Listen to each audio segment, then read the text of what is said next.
Today I'll be showing you how to crochet this cute and textured headband or earwarmer. This is a beginner friendly tutorial, and as usual I'll be providing a written pattern on the screen so that you can follow along easily. I'll be also providing a sizing chart so that you can make for different sizes. Thank you so much, and let's get started.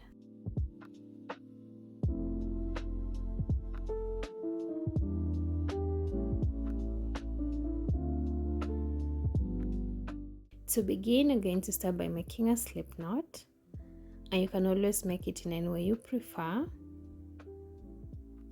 And once you've made your slip knot, we are going to chain our foundation chain. So our foundation chain will be an even number of chains, and we're going to get our foundation chain by subtracting 2 from our head circumference. And you can also go back to the sizing chart to see the size you're going to make for the headband. For me, I'll be chaining 70, that is equal to 20 inches, since my head circumference is 22. So to chain, yarn over, pull through. To chain again, yarn over and pull through the loop on your hook. And you're going to continue chaining until you have the number of chains that you are working with. Mine will be 70 chains, which is an even number of chains, and which is equal to 20 inches long. So do that, I'll meet you back in. So once you get the number of chains that you are looking for, and make sure it's an even number. And one thing you should note is when you're measuring the chain, don't stretch the chain. So to begin row 1, we are going to turn our chain to the back side because you'll be working into the back bumps. But you can work into the normal chains if you prefer that. The reason I work into the back bumps is because they give my work a neat look. So to begin, you're going to skip the first chain, and then into the second chain, we are going to place a slip stitch. And to do a slip stitch, insert your hook into the chain.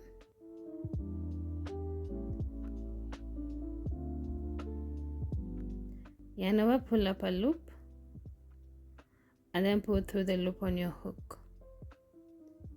Once you have done your slip stitch, into the next stitch, into the back bumps, we are going to place a half double crochet.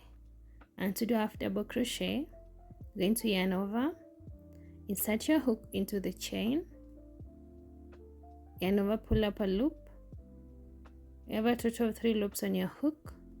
You're going to yarn over and pull through all the 3 loops on your hook. That's how we do half double crochet. Into the next chain, we are going to place a slip stitch. To do a slip stitch again, insert your hook into the chain, yarn over, pull up a loop, and pull through the loop on your hook. Then followed by half double crochet into the next stitch. To do half double crochet once again, you're going to yarn over, insert your hook into the chain, yarn over, pull up a loop. You have a total of 3 loops on your hook. You're going to yarn over and pull through all the 3 loops on your hook. That's how you do half double crochet. So what you're actually doing in this row is we are alternating between a slip stitch and a half double crochet.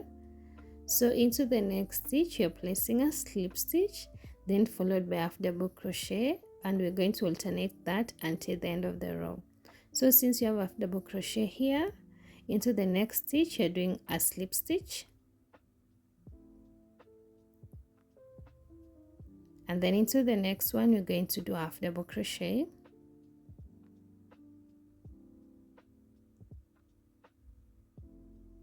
and you're going to alternate that until the end of the row, and you should have a total of 69 stitches at the end of the row.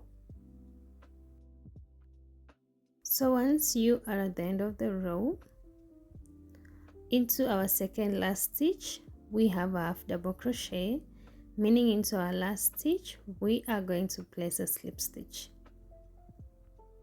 And make sure your slip stitch is not tight.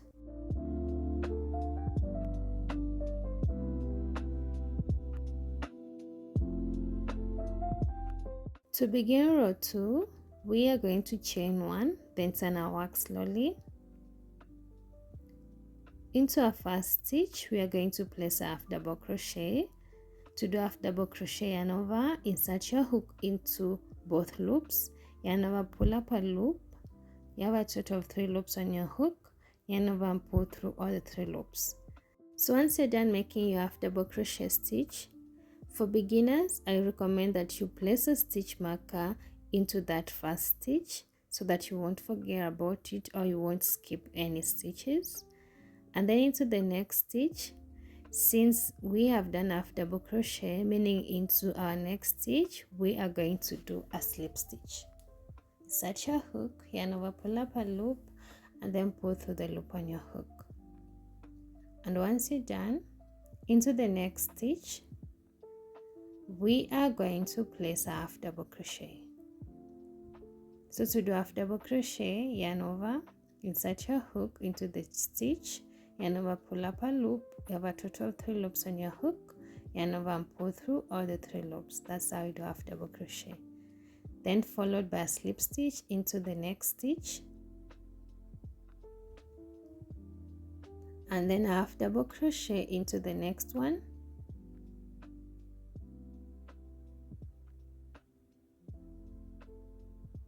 and what we are doing is we are alternating between a slip stitch and half double crochet.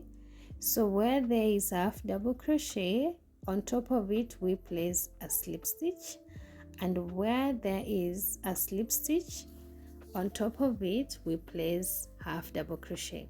You can tell there's a hill and there's a valley. You can tell where there's a slip stitch. Where there's a valley, it's a slip stitch. Where there's a hill, it's a half double crochet. So on top of it you place a slip stitch, then followed by half double crochet, and you're going to alternate that around until the end of the row. So once you're at the end of the row, into our last stitch, we are going to place half double crochet. Since our second last stitch, we have already placed a slip stitch. So into our last stitch, you're going to place half double crochet to finish the row.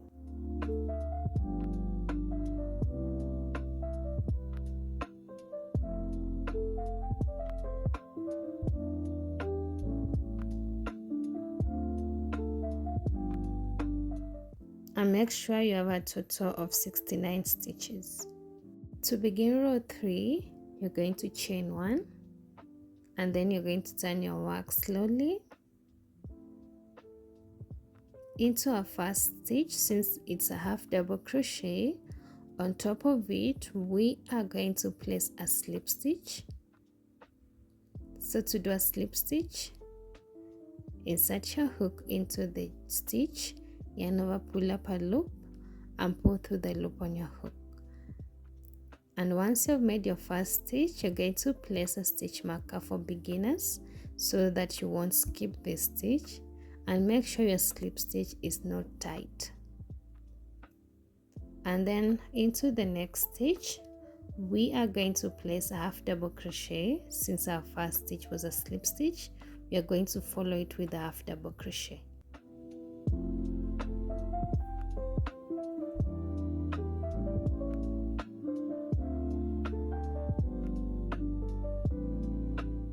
And once you're done making your half double crochet, into the next stitch you're going to place a slip stitch.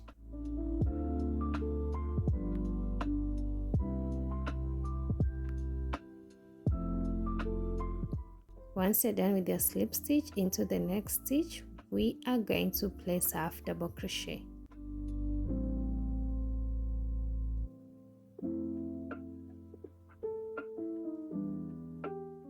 Then followed by a slip stitch into the next stitch.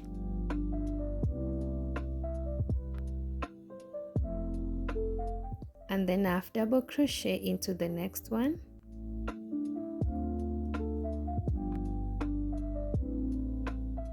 And what we're actually doing in this row is we are alternating between a slip stitch and half double crochet all across the row. So where there is a valley, you place half double crochet, meaning there's a slip stitch on the previous row, and where there's a heel you place a slip stitch, meaning into our previous row it was half double crochet. So you're going to alternate between a slip stitch and a half double crochet until the end of the row. And once you're at the end of the row, you should make sure you have a total of 69 stitches. If you can count your stitches as you work, that will be good.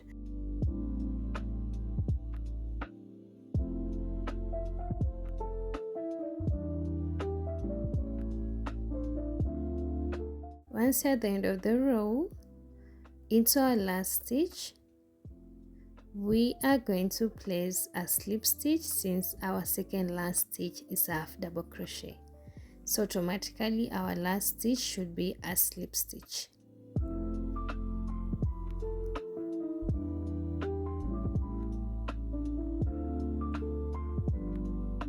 So after working row 2 and row 3, you can see the texture is coming out so great. So what you're going to do is you're going to keep repeating row 2 and row 3. You're going to alternate those two rows until you reach row 11, which is 4 inches long for my sizing and for the type of yarn and hook size I used. So you're going to keep repeating row 2 and row 3. Go back and watch what I did for row 2 and row 3, and you can continue making that until you get the number of rows that you want. So after some time, I have a total of 11 rows, which measures 4 inches long. And as you can see, this is a beautiful texture. So to finish off, we are going to chain 1, and then you're going to leave some tail of yarn, some long tail, or not too long, but some long tail of yarn. And then you're going to cut off the rest of the yarn. And then you're going to fasten off. And like that, we are done with the body of the headband or earwarmer. And this is the texture. So the next step, you're going to make the twist. For this, you don't have to decide which one will be the right side or the wrong side, since both sides are the same. So what we are going to do is we're going to fold one side into a half, and then you do the other one, fold it into half again, and then we are going to sandwich those two sides. Just observe what I'm doing because I can't really explain it. Just watch.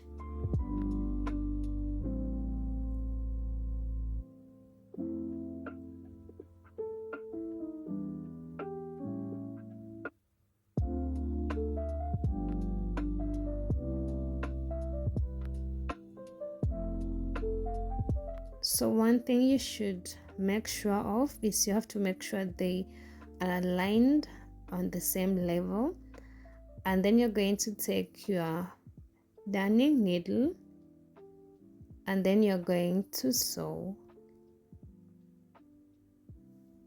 but make sure they're aligned equally, they're on equal levels,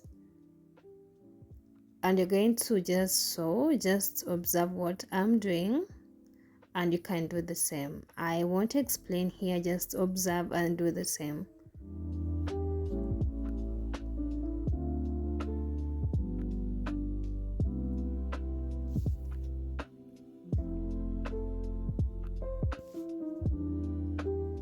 And make sure you go through all the 4 layers.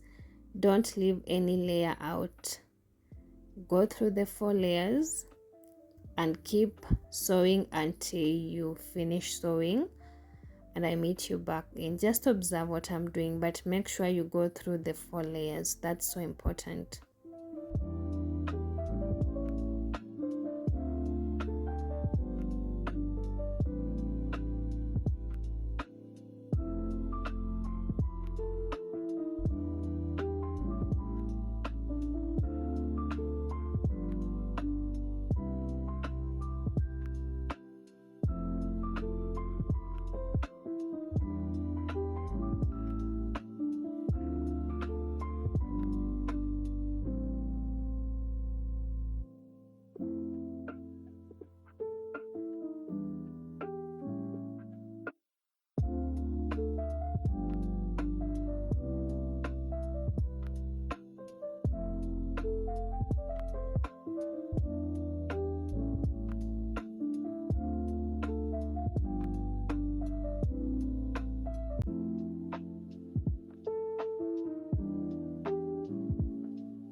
So once you're done sewing, the next step is you're going to weave in this loose end.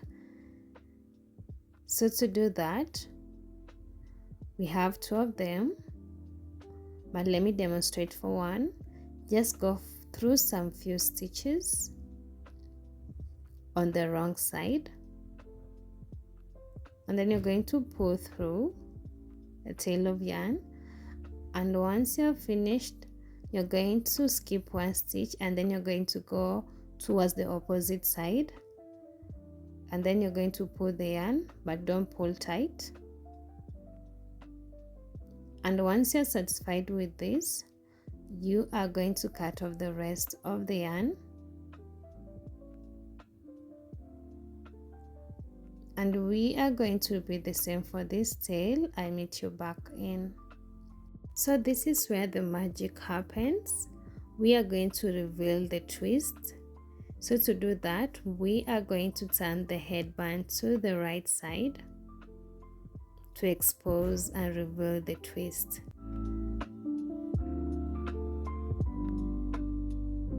And like that, our headband is all done.